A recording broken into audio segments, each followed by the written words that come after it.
아버님 왜 그러세요? 저를 놓아주세요. 시아버님이 어제는 창고, 오늘은 방으로 저를 끌고 들어왔습니다.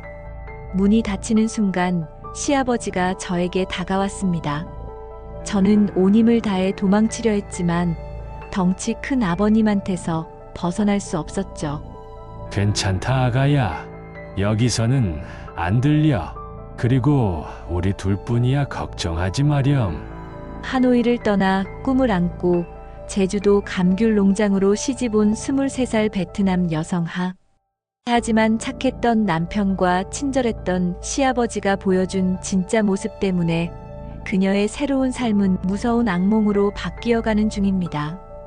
집안 곳곳에서 일어나는 끔찍한 일들과 남편의 믿을 수 없는 말. 그 고통 속에서 그녀는 살기 위해 두려운 자신을 버리고 용기 있는 작은 녹음기를 품에 안기로 마음먹었습니다. 구독과 좋아요는 무료입니다. 누르시면 가정의 행복이 찾아옵니다.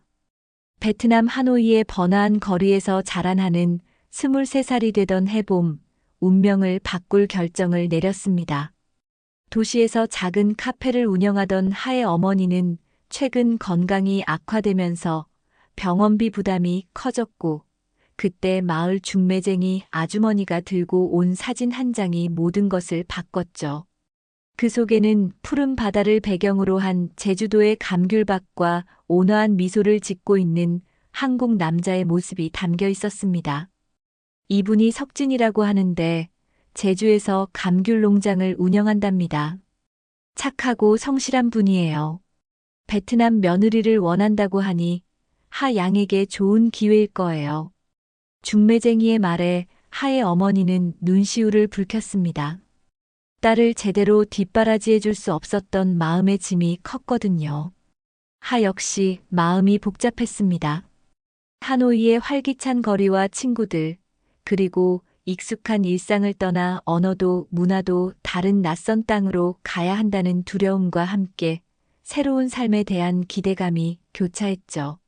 며칠 밤을 뜬 눈으로 지새운 끝에 하는 결심을 굳혔습니다. 어머니의 병원비를 위해서라도 이 기회를 잡아야겠다고 말입니다.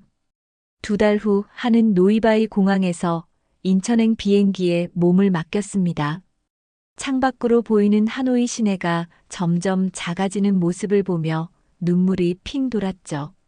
인천공항을 거쳐 제주행 비행기로 갈아탄 하는 창밖으로 보이는 구름바다가 마치 새로운 인생으로 향하는 다리처럼 느껴졌습니다. 제주공항에 도착했을 때 눈앞에 펼쳐진 광경은 정말 꿈 같았습니다. 끝없이 펼쳐진 푸른 바다와 그 너머로 보이는 한라산, 그리고 공항 밖을 가득 채운 따뜻한 햇살까지. 하노이의 복잡한 도시 풍경과는 전혀 다른 평온함이 하의 마음을 감쌌습니다. 마중 나온 석진은 사진보다 더 인상이 좋았습니다. 서툰 베트남어로 안녕하세요. 잘 왔어요 라고 인사하는 모습이 어색하면서도 정겨웠죠. 함께 온 시아버지 고재현은 60대 후반의 든든한 체격에 깊게 패인 주름이 세월의 무게를 말해주고 있었습니다. 이제부터 여기가 내 집이다. 재현이 굳은 손으로 하의 손을 잡으며 말했습니다. 그의 손바닥에서 느껴지는 거친 감촉이 오랜 농사일의 흔적을 보여주었지만 따뜻한 온기가 하의 마음을 안정시켰죠. 집으로 가는 길, 차창 밖으로 보이는 제주의 풍경은 하의 눈을 사로잡았습니다. 돌담 너머로 고개를 내민 감귤나무들, 바람에 살랑거리는 유채꽃밭, 그리고 멀리 보이는 바다까지. 하노이의 번잡한 거리와는 전혀 다른 고요한 아름다움이었습니다. 농장에 도착하자 재현은 직접 감귤을 따서 건네주었습니다. 많이 먹어라, 우리 며느리. 이게 우리 집 자랑이다. 껍질을 벗겨 한 알입에 넣자 달콤한 과즙이 입안 가득 퍼졌습니다. 하노이에서 먹던 과일과는 다른 제주만의 특별한 맛이었죠. 처음 몇 달은 정말 꿈 같은 시간이었습니다. 석진은 매일 베트남어 공부를 했고 하도 한국어를 배우려 애썼습니다. 서로 서툰 언어로 대화하며 웃음이 끊이지 않았죠. 재현 역시 매일같이 우리 며느리 많이 먹어라며 갓 단 감귤을 내어주었습니다. 하의 마음엔 희망이 가득했습니다. 이곳에서 행복한 가정을 꾸리고 하노이에 계신 어머니께도 좋은 소식을 전할 수 있을 거라는 기대감으로 매일이 설렜죠. 제주의 따뜻한 바람과 감귤의 단맛이 하의 새로운 삶을 달콤하게 물들이고 있었습니다. 결혼한 지 석 달이 지나고 첫 수확철이 다가왔습니다. 감귤나무마다 주황빛 열매들이 탐스럽게 익어가는 모습을 보며 하는 가슴이 뿌듯했죠. 하노이에서는 볼 수 없었던 풍경이 매일 새롭고 신기했습니다. 하야, 이번 주부터 본격적으로 수확해서 도시로 내다 팔아야 한다. 나는 며칠씩 시내에 있을 거야. 석진이 트럭에 감귤 상자들을 실으며 말했습니다. 첫 수확철이라 긴장된 모습이 역력했죠. 걱정하지 마, 아버지랑 잘 지내고 있을게요. 석진이 떠나고 나니 농장은 적막해졌습니다. 넓은 감귤밭에는 하와 재현만 남았죠. 처음엔 괜찮았습니다. 재현은 여전히 친절했고 하도 집안일을 열심히 하며 시아버지를 모셨습니다. 저녁이면 둘이서 텔레비전을 보며 한국 드라마를 통해 한국어를 배우기도 했죠. 하지만 며칠이 지나면서 뭔가 달라지기 시작했습니다. 처음엔 미세한 변화였습니다. 재현이 하를 바라보는 시선이 조금 더 오래 머물렀고 말을 걸 때 목소리 톤이 달라졌죠. 하는 그저 외로운 시아버지가 며느리에게 관심을 보이는 것이라고 생각했습니다. 어느 날 저녁 하가 부엌에서 된장찌개를 끓이고 있을 때였습니다. 국물 맛을 보려고 국자를 들고 있는데 뒤에서 재현이 다가왔습니다. 손길이 고와서 그런가 국물 맛이 달다. 그의 목소리가 평소보다 낮고 끈적했죠. 말과 함께 재현의 손이 하의 어깨에 올려졌습니다. 무겁고 뜨거운 손길이 어깨 위에서 오래 머물렀죠. 하는 몸이 굳어지는 것을 느꼈습니다. 아버님, 국이 끓고 있어요. 하가 어색하게 몸을 돌리자 재현은 물러났지만 그의 시선은 여전히 하를 따라다녔습니다. 그날 밤 하는 잠을 이루지 못했습니다. 처음엔 착각이라고 생각하려 했죠. 언어와 문화가 다르니 오해할 수도 있다고 스스로를 달랬습니다. 하지만 마음 한구석에서는 불안함이 자라고 있었습니다. 다음 날부터 재현의 행동은 더욱 노골적으로 변했습니다. 하가 빨래를 널고 있으면 창문 너머로 뚫어지게 바라보고 식사 시간에는 자꾸만 하의 팔을 스치며 지나갔죠. 우리 며느리 살이 많이 쪘네. 제주 생활이 좋나 보다라며 허리를 툭툭 치기도 했습니다. 하는 점점 긴장하게 되었습니다. 재현이 있는 공간에서는 숨이 막히는 것 같았고 혼자 있을 때도 누군가 지켜보고 있는 느낌이 들었죠. 밤에는 자신의 방 문고리를 여러 번 확인하게 되었습니다. 석진에게 전화하고 싶었지만 뭐라고 말해야 할지 몰랐습니다. 시아버지가 저를 이상하게 쳐다봐요라고 할 수도 없었고 혹시 오해일까봐 걱정도 되었죠. 하노이에 있는 어머니께도 마찬가지였습니다. 걱정만 끼쳐드릴 것 같아 입을 열 수 없었습니다. 일주일이 지난 어느 오후 재현이 하에게 말했습니다. 하야, 과수원 끝에 있는 창고 청소 좀 해줄래? 감귤 저장하는 곳인데 오래 안 들어가서 먼지가 많이 쌓였을 거야. 하는 고개를 끄덕였습니다. 시아버지의 부탁을 거절할 이유가 없었죠. 하지만 그 순간 재현의 눈빛에서 뭔가 다른 것을 읽었습니다. 평소와 다른 계산적이고 차가운 무언가가 스쳐 지나갔죠. 하의 가슴에 불길한 예감이 스며들기 시작했습니다. 감귤밭 끝에 있는 그 낡은 창고가 갑자기 무섭게 느껴졌습니다. 그날 저녁 하는 창밖으로 보이는 감귤밭을 바라보며 깊은 불안에 잠겼습니다. 제주의 따뜻했던 바람이 어느새 차갑게 느껴지기 시작했죠. 다음 날 오전, 재현은 하에게 청소 도구를 건네며 말했습니다. 창고 문이 좀 뻑뻑하니까 힘껏 열어야 해. 안에 전등 스위치가 있으니까 찾아서 켜고. 하는 고개를 끄덕이며 걸레와 청소용품을 들었습니다. 시아버지를 도와드리는 게 며느리의 도리라고 생각했죠.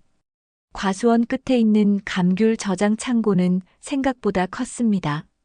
철문으로 된 입구와 작은 창문 하나, 그리고 두꺼운 콘크리트 벽으로 이루어진 견고한 구조였죠. 하가 문을 열려고 하자 정말로 뻑뻑했습니다. 온 힘을 다해 문을 열고 안으로 들어가니 곰팡내와 축축한 냄새가 코를 찔렀습니다. 전등 스위치를 찾아 켜니 희미한 불빛이 창고 안을 비쳤습니다. 벽 곳곳에는 검은 곰팡이가 피어 있었고 바닥에는 먼지가 두텁게 쌓여 있었죠. 정말 오래 안 쓴 것 같네요. 하는 혼자 중얼거리며 청소를 시작했습니다. 한참 청소에 몰두하고 있을 때 뒤에서 발걸음 소리가 들렸습니다. 재현이 창고 입구에 서 있었죠. 어째? 많이 더럽지? 하는 돌아보며 대답했습니다. 네, 하지만 금방 깨끗해질 것 같아요. 그런데 재현이 창고 안으로 들어오면서 뒤에서 문을 닫았습니다. 철문이 닫히는 소리가 창고 안에 메아리 쳤죠. 하는 갑자기 가슴이 두근거리기 시작했습니다. 아버님, 문을 왜? 여기선 아무도 못 들어온다. 재현의 목소리가 평소와 완전히 달랐습니다. 차갑고 계산적인 톤이었죠. 하는 뒤돌아보니 재현이 문 앞에 서서 자신을 바라보고 있었습니다. 그의 눈빛에는 지금까지 본 적 없는 위험한 무언가가 번뜩이고 있었습니다. 아버님, 청소 다 끝나면 나갈게요. 하가 떨리는 목소리로 말했지만 재현은 움직이지 않았습니다. 오히려 한 걸음 더 다가왔죠. 창고 안의 공기는 차갑고 무거웠고 작은 창문으로 들어오는 햇빛마저 희미했습니다. 하야, 석진이가 없으니까 심심하지? 재현이 웃으며 말했습니다. 하지만 그 웃음에는 온기가 전혀 없었죠. 젊은 여자가 혼자 있으니까 외롭겠어. 재현이 한 걸음 더 다가오자 하는 본능적으로 뒤로 물러났습니다. 아버님, 저는 괜찮아요. 청소 마저 할게요. 하가 다시 청소 도구를 들려고 했지만 재현이 하의 손목을 잡았습니다. 거칠고 강한 힘이었죠. 놓아주세요. 하가 손목을 빼려고 했지만 재현의 힘이 더 셌습니다. 우리끼리 비밀로 하면 되잖아. 석진이는 모를 거야. 재현의 목소리가 점점 더 끈적해졌습니다. 하는 온몸에 소름이 돋았죠. 이제서야 재현의 진짜 의도를 깨달았습니다. 지난 며칠간의 이상한 행동들이 모두 이 순간을 위한 계획이었던 거죠. 안 돼요. 놓아주세요. 하가 소리치며 손목을 빼려고 발버둥 쳤습니다. 하지만 재현은 오히려 더 강하게 잡았죠. 다른 손으로는 하의 허리를 끌어당겼습니다. 소리 질러봤자 아무도 못 들어. 여기는 집에서 너무 멀어. 하의 비명이 창고 안에 메아리 쳤습니다. 두꺼운 철문과 콘크리트 벽이 소리를 완전히 가로막았죠. 재현의 말이 맞았습니다. 아무리 소리를 질러도 밖으로 새어나갈 수 없었어요. 제발요. 아버님. 하가 필사적으로 저항했지만 재현은 웃기만 했습니다. 착하게 굴면 아프지 않을 거야. 석진이한테 말하면 너만 손해야. 누가 믿겠어? 재현의 말에 하는 절망적인 현실을 깨달았습니다. 그 순간부터 창고는 하에게 악몽이 되었습니다. 차갑고 축축한 공기, 희미한 전등불, 그리고 두꺼운 철문이 만들어내는 절망적인 공간. 재현의 거친 숨소리와 하 자신의 눈물소리만이 메아리 쳤죠.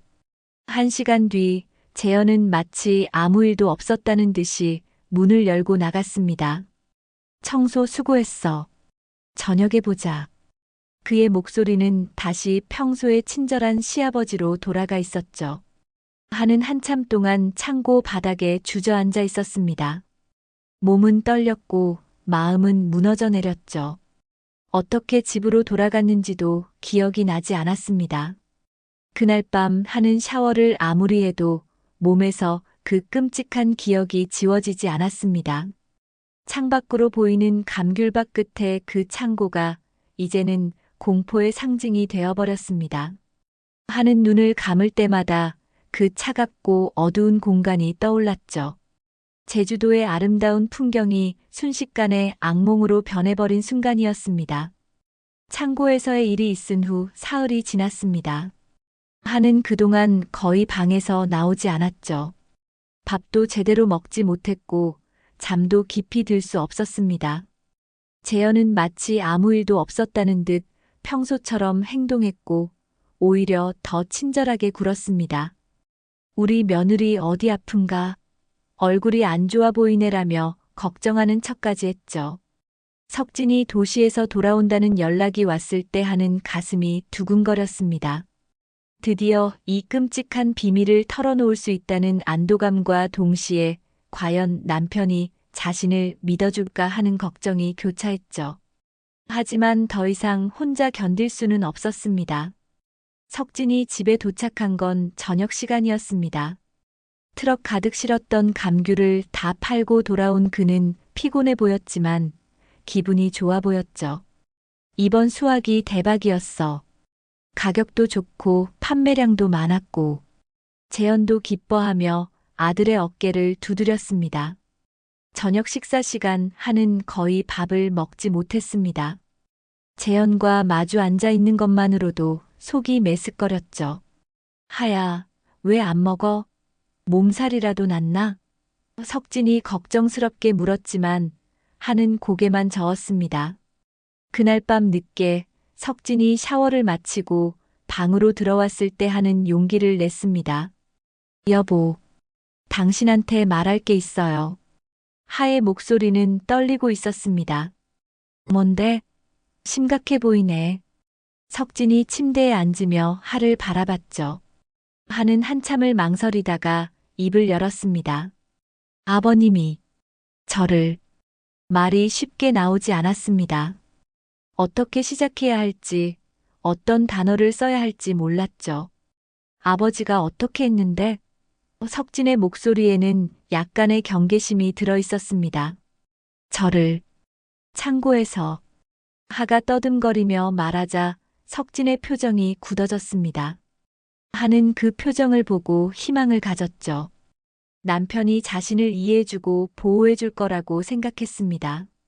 하지만 석진이 입을 열었을 때 하의 세상은 완전히 무너져 내렸습니다. 하야, 잠깐만. 석진이 손을 들며 하의 말을 막았습니다. 그리고 잠시 침묵이 흘렀죠. 석진은 창밖을 바라보며 깊은 숨을 쉬었습니다. 아버지가 정말로? 석진의 목소리는 놀라움보다는 확인하는 듯한 톤이었습니다. 네. 사흘 전에 창고에서 하가 말하자 석진은 또다시 침묵했습니다. 하는 그 침묵 속에서 뭔가 이상한 기운을 느꼈죠. 분노도 놀라움도 아닌 마치 이미 알고 있었다는 듯한 분위기였습니다. 여보, 말 좀 해봐요. 왜 아무 말도 안 해요? 하가 다급하게 물었지만 석진은 여전히 창밖을 바라보고 있었습니다. 그의 옆모습에서 하는 전혀 예상하지 못했던 차갑함을 느꼈습니다. 드디어 석진이 고개를 돌려 하를 바라봤습니다. 그의 눈빛은 하가 기대했던 분노나 걱정이 아니었죠. 오히려 냉정하고 계산적인 무언가였습니다. 하야, 아버지가 외롭지 않으셔? 석진의 첫 마디는 하가 전혀 예상하지 못한 것이었습니다. 뭐라고요? 하는 자신의 귀를 의심했습니다. 아버지 말이야. 어머니 돌아가신 지 벌써 10년이 넘었어. 그동안 혼자 얼마나 외로우셨겠어? 석진의 말을 들으며 하는 온몸에 소름이 돋았습니다. 여보, 지금 뭐라고 하는 거예요? 하의 목소리는 점점 높아졌습니다. 아버지가 저를 강제로 그런 끔찍한 일을 했는데 끔찍한 일이라고 석진이 하의 말을 자르며 반문했습니다. 아버지가 널 때린 것도 아니고 하는 믿을 수 없다는 표정으로 남편을 바라봤습니다. 여보, 당신 정말로 지금 그런 말하는 거예요? 하야, 진정해. 너무 예민하게 생각하지 마. 석진이 차분하게 말했지만 하의 가슴은 무너져 내리고 있었습니다. 아버지는 이 집 가장이야. 그리고 넌 이 집 며느리고. 석진의 말은 계속되었습니다. 며느리라면 시아버지를 모시는 게 당연한 거 아니야? 그 정도는. 그 정도라고요? 하가 소리쳤습니다. 그게 그 정도라고 생각해요? 석진은 하의 격한 반응에 약간 당황한 듯 했지만 여전히 차분했습니다. 하야, 목소리 좀 낮춰. 아버지가 들으시면 어떻게 해? 들으시면 어떻게 하냐고요? 당신 아버지가 저한테 한 짓을 알고도 그런 소리예요? 알고 있어. 석진의 대답은 하에게 더 큰 충격을 주었습니다. 뭐라고요? 나도 알고 있었어. 아버지가 그런 분이라는 걸. 석진의 고백에 하는 온몸이 떨렸습니다. 그럼 왜? 하의 목소리는 더 이상 나오지 않았습니다. 왜냐하면 이게 우리 집 방식이거든. 석진이 담담하게 말했습니다. 전 며느리도 그랬고 그 전 며느리도 마찬가지였어. 하는 그 순간 모든 것을 이해했습니다. 이것은 우발적인 사건이 아니었습니다. 계획적이고 조직적인 일이었죠. 그리고 남편은 피해자가 아닌 공범이었습니다. 당신, 미쳤어요. 하가 떨리는 목소리로 말했습니다. 미쳤다고? 하야, 내가 여기 올 수 있었던 것도 다 우리 덕분이야. 너희 어머니 병원비도 우리가 보내드렸고. 석진의 말에 하는 더 큰 절망을 느꼈습니다. 그러니까 너그럽게 이해해. 며느리라면 그 정도는 해야 하는 거 아니야? 석진의 차가운 말은 하의 마지막 희망마저 짓밟았습니다. 남편은 자신을 보호해줄 사람이 아니라 침묵의 공범이었던 것입니다. 그날 밤 하는 한잠도 자지 못했습니다. 남편이 코를 골며 자는 모습을 보며 이 모든 상황이 악몽이기를 바랐지만 현실은 냉혹했습니다. 제주도로 시집 온 것이 최악의 선택이었다는 것을 깨달은 밤이었습니다. 남편과의 충격적인 대화 이후 하는 며칠 동안 멍하니 지냈습니다. 모든 것이 계획된 일이었다는 사실, 그리고 남편마저 공범이었다는 현실 앞에서 무엇을 해야 할지 몰랐죠. 재현은 여전히 기회만 되면 하를 괴롭혔고 석진은 모른 척했습니다. 심지어 아버지 심기를 거스르지 말라며 하를 경고하기까지 했죠. 하는 하노이에 있는 어머니에게 전화를 걸고 싶었지만 할 수 없었습니다. 이런 끔찍한 이야기를 어떻게 말할 수 있겠어요? 병원비까지 받으며 딸을 한국으로 보낸 어머니가 얼마나 자책하실지 뻔했습니다. 하는 철저히 고립되어 있었죠. 일주일이 더 지난 어느 날 아침 하는 더 이상 참을 수 없다고 결심했습니다. 석진이 또 도시로 감귤을 팔러 가고 집에는 재현과 둘만 남게 되었을 때 하는 몰래 방에서 짐을 쌌습니다. 하노이에서 가져온 작은 가방 하나에 옷 몇 벌과 여권, 그리고 비상금으로 아껴두었던 돈을 넣었죠. 이제는 정말 떠나야 해. 더 이상 여기 있으면 안 돼. 하는 혼자 중얼거리며 가방을 메었습니다. 계획은 간단했습니다. 재현이 낮잠을 자는 시간에 몰래 집을 나와서 버스를 타고 제주시로 간 다음 공항으로 가서 하노이행 비행기를 타는 것이었죠. 오후 2시쯤 재현이 거실 소파에서 졸고 있는 것을 확인한 하는 조심스럽게 뒷문으로 나갔습니다. 가슴은 두근거렸지만 자유를 향한 간절함이 더 컸죠. 감귤밭 사이로 난 작은 길을 따라 마을 버스 정류장까지 가야 했습니다. 하지만 운명은 하를 쉽게 놓아주지 않았습니다. 버스 정류장에 도착해서 제주시행 버스를 기다리고 있을 때 뒤에서 익숙한 목소리가 들렸습니다. 하야, 어디 가는 거야? 석진이었습니다. 감귤 판매를 일찍 마치고 돌아온 것이었죠. 하는 온몸이 얼어붙었습니다. 여보, 어떡해. 아버지가 전화하셨어. 내가 짐을 들고 집을 나갔다고. 석진의 목소리는 차갑고 분노에 차 있었습니다. 가방 좀 보자. 석진이 하의 가방을 빼앗아 열어봤죠. 여권에 돈까지. 정말 도망갈 생각이었구나. 석진의 말에 주변 사람들이 쳐다보기 시작했습니다. 버스 정류장에는 몇몇 마을 사람들이 있었죠. 여보, 여기서는 안 돼요. 사람들이 다 봐요. 하가 작은 목소리로 말했지만 석진은 개의치 않았습니다. 이 여자가 집안을 망신시키려 한다. 석진이 갑자기 큰 소리를 질렀습니다. 주변 사람들이 모두 하를 바라봤죠. 시아버지를 모시지도 않고 도망가려 한다. 석진의 말에 사람들은 수군거리기 시작했습니다. 외국인 며느리가 저렇게 배은망덕할 줄이야. 요즘 외국 여자들은 돈만 보고 시집 온다더니 정말이네. 불쌍한 시아버지는 어쩌라고. 마을 사람들의 시선과 수군거림이 하를 짓눌렀습니다. 모두가 하를 손가락질했죠. 한 중년 여자가 다가와서 말했습니다. 젊은이 시집살이가 힘들다고 해서 그렇게 집을 나오면 안 되지. 며느리는 참을성이 있어야 해. 그러게 말이야. 우리 때는 그래도 참고 살았는데. 다른 할머니도 거들었습니다. 하는 아무 말도 할 수 없었습니다. 진실을 말할 수도 없었고 이해해줄 사람도 없었죠.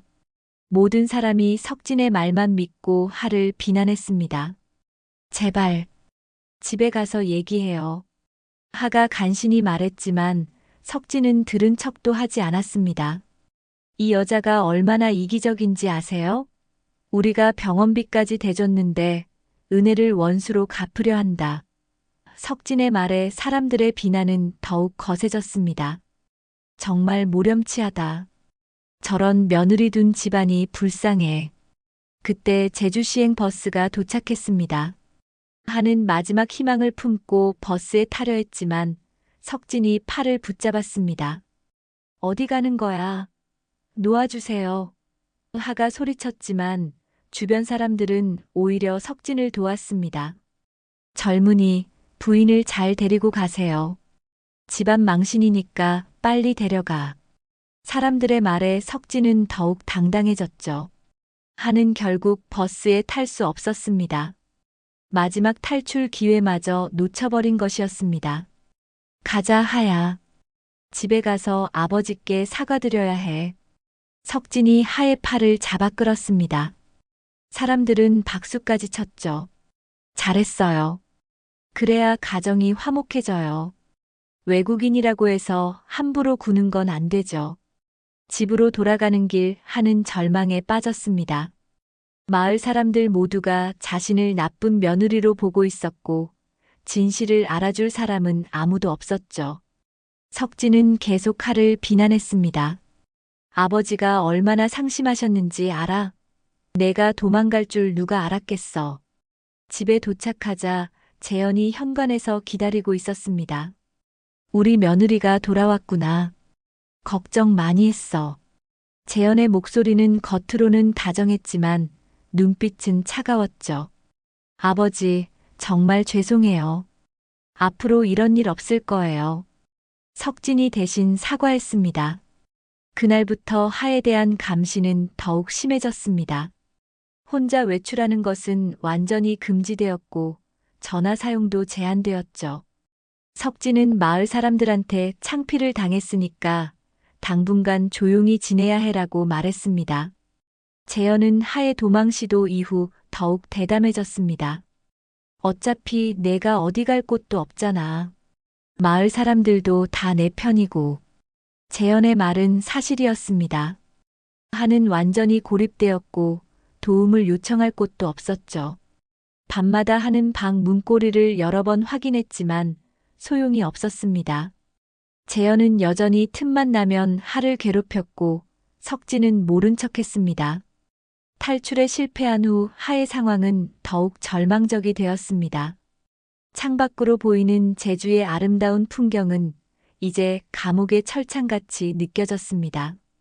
한때 꿈꿨던 행복한 결혼 생활은 악몽이 되었고 하는 점점 더 깊은 절망의 구렁텅이로 빠져들고 있었죠. 탈출에 실패한 후 한 달이 지났습니다.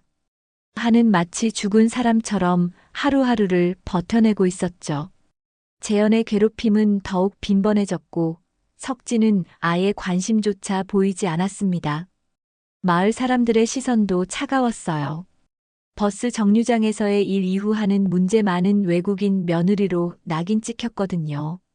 하지만 절망 속에서도 작은 희망의 빛이 나타났습니다. 바로 옆 농장의 문정순 할머니였어요.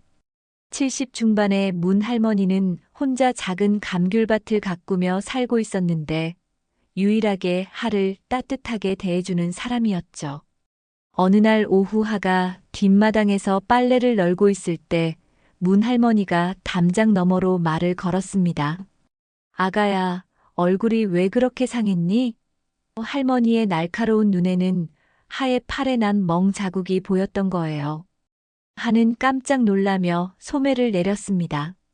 아, 괜찮아요, 할머니. 그냥 넘어져서 그런 멍이 날 리 없어. 내가 몇 살인데. 문 할머니의 목소리에는 확신이 담겨 있었습니다. 할머니는 울타리 쪽으로 다가와서 작은 목소리로 말했어요. 아가, 혹시 시댁에서 힘든 일 있니? 그 순간 하의 눈에 눈물이 고였습니다. 이렇게 자신을 걱정해주는 사람을 만난 게 언제였던가요? 할머니. 하가 떨리는 목소리로 말했지만 그 이상은 나오지 않았습니다. 문 할머니는 고개를 끄덕이며 말했어요. 말 안 해도 알겠다. 할머니가 다 봤어. 그 집 꼴이 어떤지. 할머니가 뭘 보셨어요? 고 재현이가 어떤 놈인지 동네에서 다 알아. 예전 며느리들한테도 똑같이 했거든. 문 할머니의 말에 하는 충격을 받았습니다. 예전 며느리들이요? 첫 번째 며느리는 견디다 못해서 아이까지 버리고 도망갔어. 두 번째 며느리는 지금 어디 있는지도 몰라. 할머니의 말에 하는 온몸에 소름이 돋았습니다. 그런데 아무도 신고 안 해요? 누가 신고하겠어? 다들 무서워해. 고재현이가 동네에서 힘 있는 사람이거든. 하는 그제서야 자신의 상황이 얼마나 위험한지 깨달았습니다. 이대로 있다가는 이전 며느리들과 같은 운명이 될 수도 있었죠. 할머니, 저는 어떻게 해야 해요? 문 할머니는 주위를 살핀 후 작은 목소리로 말했어요. 아가, 절대 죽을 생각은 하지 마라. 살아야 해. 반드시.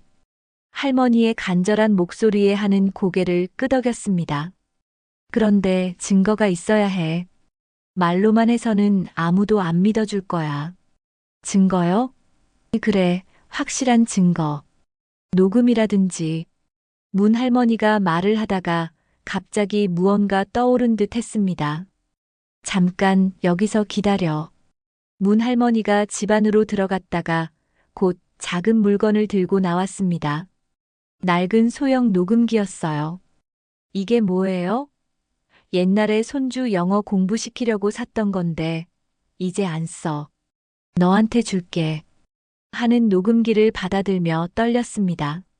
하지만 이걸 어떻게. 고재현이가 또 그런 짓 할 때 몰래 녹음해. 그럼 증거가 되잖아.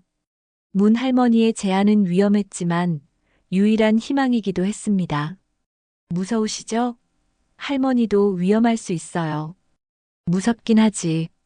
하지만 이대로 보고만 있을 수는 없어. 내가 나이가 많아서 별로 잃을 것도 없어. 할머니의 말에 하는 가슴이 뭉클했습니다. 그날부터 하는 녹음기를 항상 몸에 지니고 다녔습니다. 옷 속 깊숙이 숨겨두고 재현이 접근할 때마다 몰래 녹음 버튼을 눌렀죠. 처음에는 손이 떨려서 제대로 조작하기 어려웠지만 점점 익숙해졌습니다. 문 할머니는 매일 틈틈이 하에게 조언을 해주었습니다.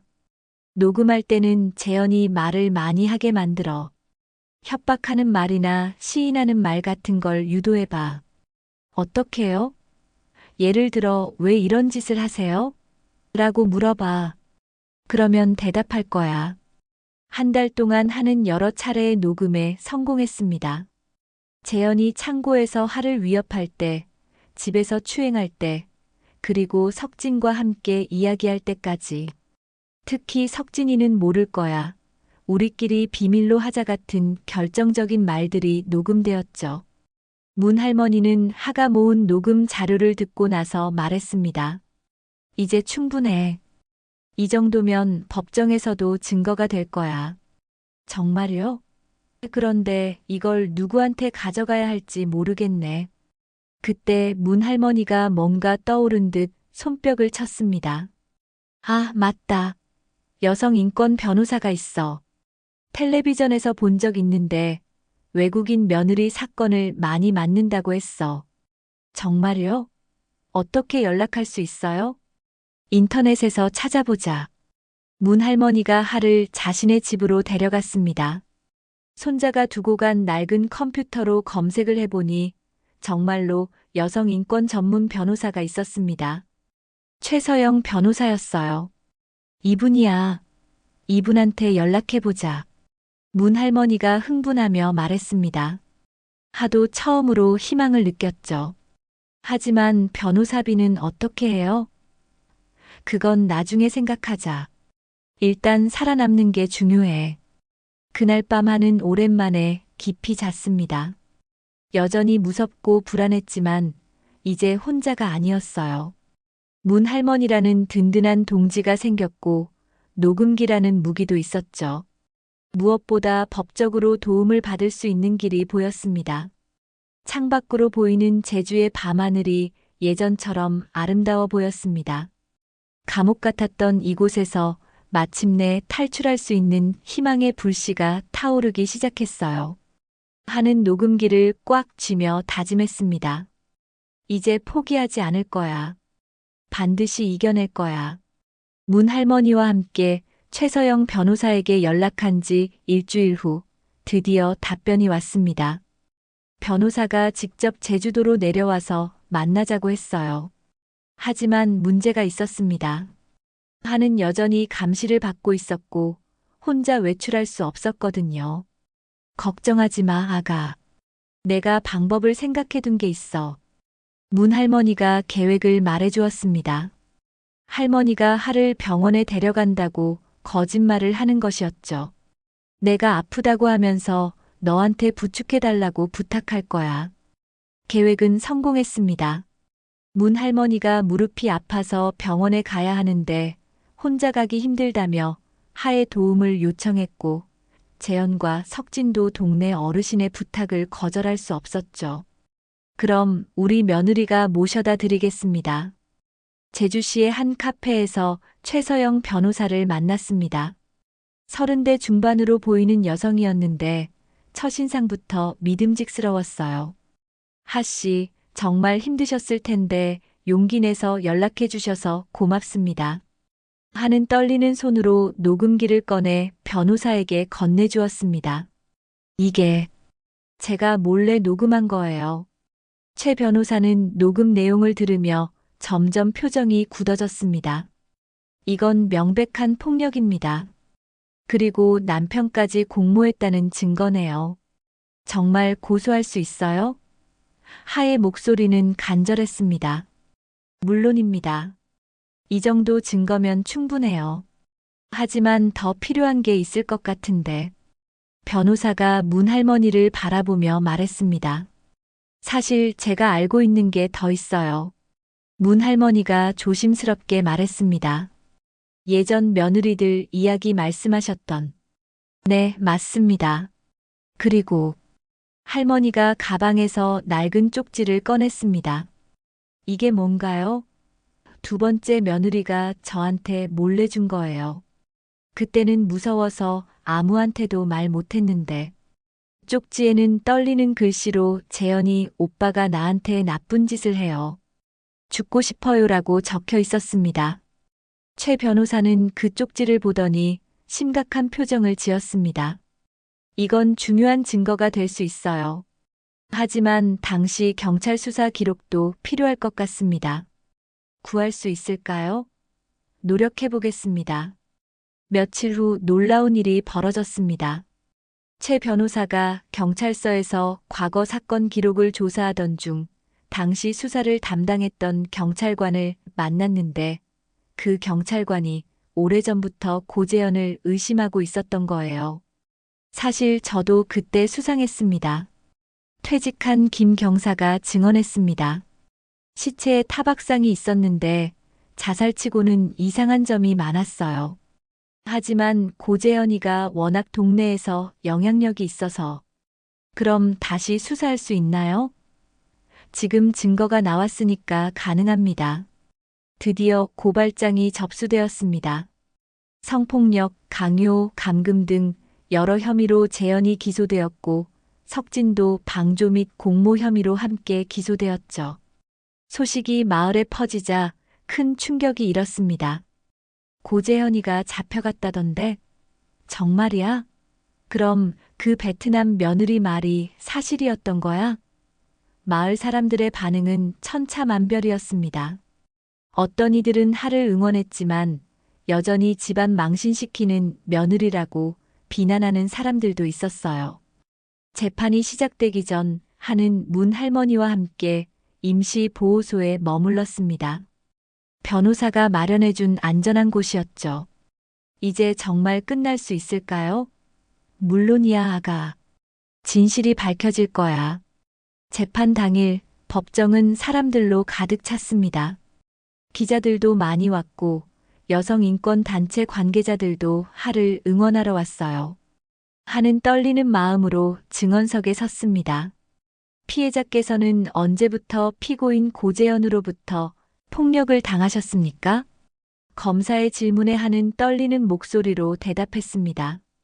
결혼한 지 석 달 후부터요.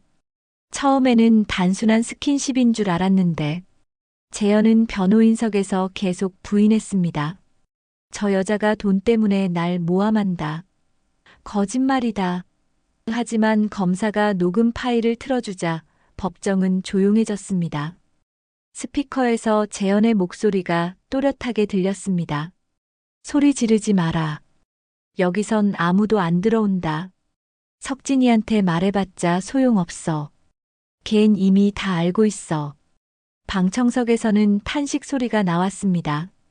더 충격적인 것은 석진의 음성이었습니다. 아버지가 외로우시잖아. 며느리라면 그 정도는 이해해야지. 녹음 파일이 끝나자 법정은 완전히 정적에 휩싸였습니다. 석진도 결국 무너졌습니다. 맞습니다.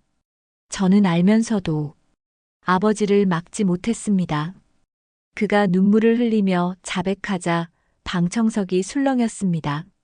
제가 잘못했습니다. 문 할머니도 증인으로 나와 과거 며느리들의 일을 증언했습니다. 첫 번째 며느리는 견디다 못해 도망갔고 두 번째 며느리는 어디 갔는지 모르지만 저한테 이 쪽지를 줬습니다. 쪽지가 법정에 제출되자 재현의 얼굴은 창백해졌습니다.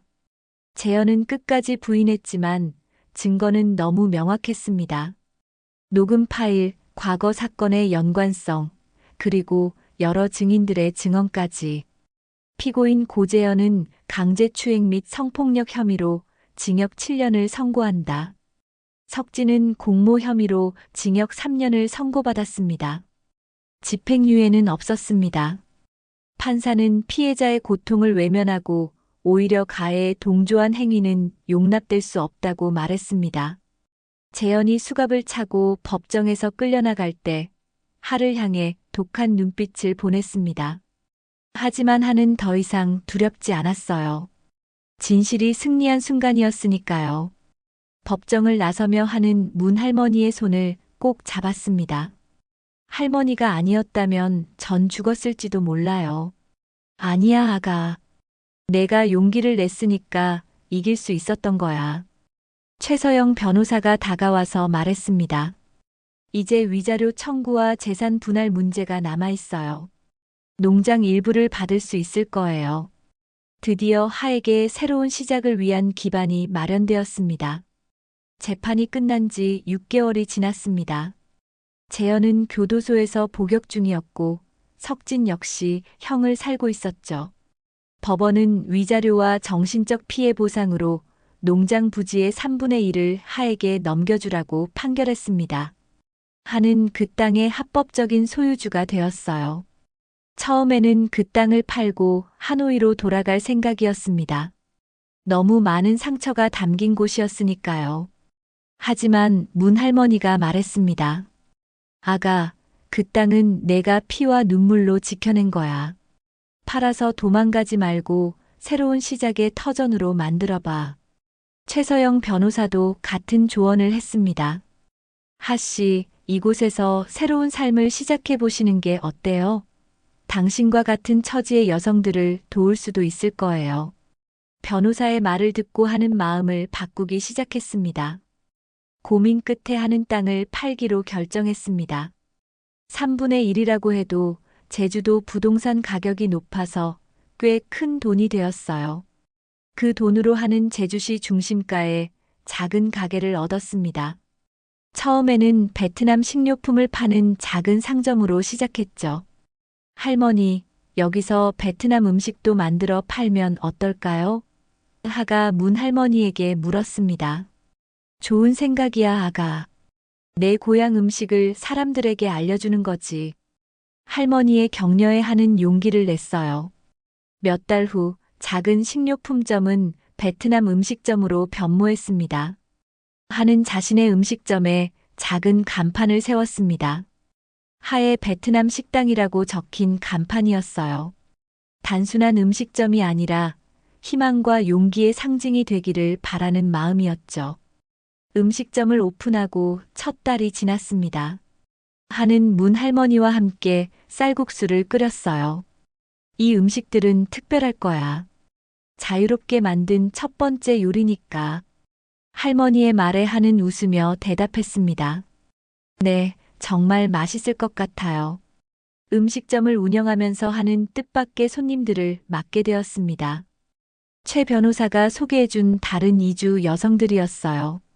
필리핀에서 온 마리아, 중국에서 온 리메이, 그리고 태국에서 온 니파 등 모두 비슷한 상처를 가진 여성들이었죠. 언니, 정말 대단해요. 어떻게 그런 용기를 낼 수 있었어요? 마리아가 하에게 물었습니다. 처음에는 너무 무서웠어요. 하지만 포기하면 죽는 거라고 생각했어요. 하의 대답에 다른 여성들도 고개를 끄덕였습니다. 하는 그들에게 자신의 경험을 나누어 주었습니다. 어떻게 증거를 모았는지, 어떻게 도움을 요청했는지, 그리고 가장 중요한 것은 절대 포기하지 않는 것이라고 말했죠. 우리는 누구의 소유물도 아니에요. 우리 자신으로 살 권리가 있어요. 몇 달 후 하의 음식점은 작은 공동체가 되었습니다. 상처받은 이주 여성들이 모여서 서로를 돌보고 격려하는 공간이었어요.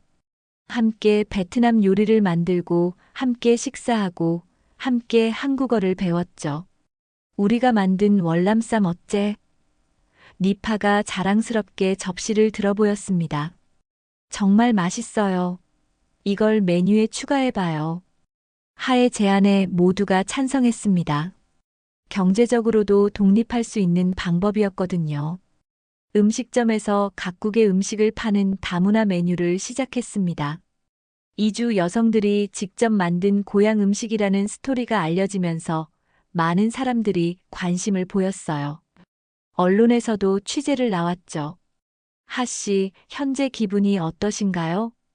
기자의 질문에 하는 밝게 웃으며 대답했습니다. 행복해요. 진짜 행복해요. 처음으로 제 자신으로 살고 있는 것 같아요. 카메라는 음식점에서 일하는 여성들의 밝은 모습을 담았습니다. 문 할머니는 이제 하의 든든한 파트너가 되었습니다. 아가야, 내가 이렇게 성공할 줄 알았어. 할머니 덕분이에요. 할머니가 아니었다면. 아니야, 내 용기 덕분이야. 하노이에 계신 어머니께도 좋은 소식을 전할 수 있었습니다. 엄마, 이제 제가 당당하게 살고 있어요. 걱정 마세요. 전화 너머로 어머니의 안도 섞인 웃음소리가 들렸어요. 어느 날 예상치 못한 방문객이 찾아왔습니다. 재현의 첫 번째 며느리였던 김미선이었어요. 도망간 지 15년 만에 제주도를 다시 찾은 거였습니다. 언니 소식을 듣고 용기가 났어요. 저도 증언하고 싶어요. 미선의 증언으로 재현의 추가 범죄 사실들이 드러났습니다. 그는 형량이 더 늘어났고 과거의 모든 죄가 밝혀졌죠. 이제야 정말 끝난 것 같아요. 미선이 하의 손을 잡으며 말했습니다. 봄이 되어 음식점 창밖으로 감귤꽃이 만개한 모습이 보였습니다. 하얀 꽃들이 바람에 흩날리는 모습이 너무 아름다웠어요. 하는 음식점을 둘러보며 지난 시간을 돌아보았습니다. 지옥 같았던 나날들, 절망의 순간들, 그리고 다시 찾은 희망까지. 언니들, 사진 찍어요. 마리아가 소리치자 모든 여성들이 음식점 테이블 앞으로 모였습니다. 활짝 웃고 있는 그들의 모습에는 더 이상 두려움이나 절망이 없었어요. 오직 희망과 용기만이 빛나고 있었죠. 최서영 변호사도 가끔 음식점을 방문했습니다. 하씨 덕분에 많은 이주 여성들이 용기를 얻고 있어요. 정말 자랑스러워요. 변호사의 말에 하는 겸손하게 대답했습니다. 저 혼자 한 게 아니에요. 모두가 함께 해준 거예요. 저녁 무렵 하는 음식점 창가 자리에 앉았습니다. 석양이 제주시 거리를 황금빛으로 물들이고 있었어요. 2년 전 이맘때는 상상도 못했던 평화로운 순간이었죠. 문 할머니가 옆에 앉으며 말했습니다. 아가, 후회 안 하지? 고향으로 돌아가지 않고 여기 남은 거? 하는 고개를 저었습니다. 아니요, 할머니. 이게 제 선택이에요. 이곳은 이제 제 진짜 집이에요. 창밖으로 감귤꽃 향기가 바람에 실려왔습니다. 달콤하고 희망적인 향기였어요. 하는 깊이 숨을 들이마시며 말했습니다. 나는 더 이상 누군가의 며느리가 아니라 나 자신으로 살아가는 거예요. 그리고 같은 상처를 가진 사람들과 함께 새로운 가족을 만들어가는 거고요. 밤하늘에는 별들이 총총 떠올랐습니다. 제주도의 따뜻한 바람이 음식점 창문을 스쳐 지나갔어요. 한때 절망의 땅이었던 이곳이 이제는 희망의 터전이 되었습니다. 하와 그의 동료들은 서로의 상처를 치유하며 더 강한 여성들로 성장하고 있었죠. 하의 베트남 식당은 단순한 음식점이 아니라 용기와 희망의 상징이 되었습니다. 그리고 하는 자신만의 방식으로 세상에 외쳤습니다. 우리는 살아남았고 우리는 이겨냈습니다. 오늘 이야기가 마음에 드셨다면 무료 구독과 알림 설정 꼭 눌러주세요. 여러분의 따뜻한 댓글 하나가 저희에겐 큰 힘이 됩니다. 늘 함께 해주셔서 감사합니다.